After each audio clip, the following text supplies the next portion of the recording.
दोस्तों, संसद के मानसून सत्र 2025 की शुरुआत से पहले आज एक महत्वपूर्ण सर्वदलीय बैठक का आयोजन किया गया, जिसमें देश की प्रमुख राजनीतिक पार्टियों ने भाग लिया। इस बैठक की अध्यक्षता संसदीय कार्य मंत्री किरेन रिजिजू ने की, जहां उन्होंने सभी दलों से अपील की कि वे सत्र के दौरान संवाद और सहयोग का वातावरण बनाए रखें। ये बैठक सुबह 11 बजे संसद भवन एनेक्सी में शुरू हुई, जिसमें कांग्रेस, बीजेपी, आम आदमी पार्टी, डीएमके, बीजेडी, टीएमसी और अन्य पार्टियों के प्रतिनिधि शामिल हुए।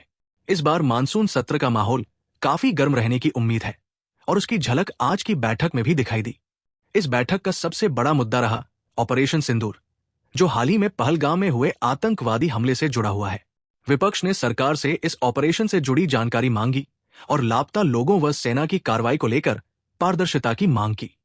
किरेन रिजिजू ने स्पष्ट किया कि सरकार इस मुद्दे पर संसद में चर्चा करने के लिए पूरी तरह तैयार है, बशर्ते सदन के नियमों और मर्यादा का पालन हो। उन्होंने ये भी कहा कि विपक्ष के सभी सवालों का उत्तर सरकार जिम्मेदारी से देगी।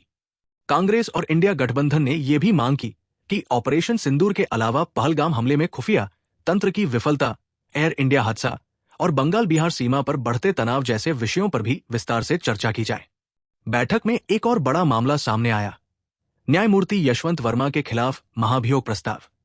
रिजिजू ने बताया कि 100 से अधिक सांसदों ने उनके खिलाफ हस्ताक्षर किए हैं और ये मामला भी इस सत्र में उचित समय पर उठाया जाएगा। ये मुद्दा न्यायपालिका और कार्यपालिका के बीच संबंधों को लेकर एक नए विवाद को जन्म दे सकता है। साथ ही विदेश नीति के संदर्भ में डोनाल्ड ट्रंप द्वारा हाल ही में किए गए सीजफायर के दावे पर भी कुछ सांसदों ने चिंता व्यक्त की, जिसका उत्तर सरकार संसद में देगी। सर्वदलीय बैठक का कुल मिलाकर माहौल सकारात्मक और रचनात्मक रहा।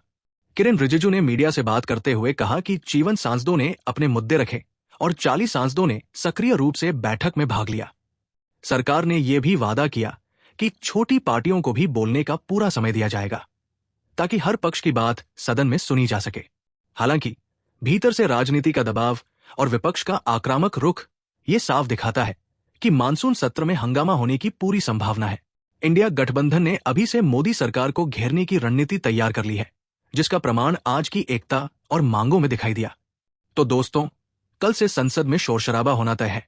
ऑपरेशन सिंदूर, एयर इंडिया हादसा, महाभियोग प्रस्ताव और विदेश नीति, हर कोण पर राजनीतिक महासंग्राम तैयार है। आप जुड़े रहिए हमारे साथ, जहां हम आपको देंगे संसद के अंदर की हर एक ताजा अपडेट, भावनात्मक भी, राजनीतिक भी और सच्चाई से भरी हुई।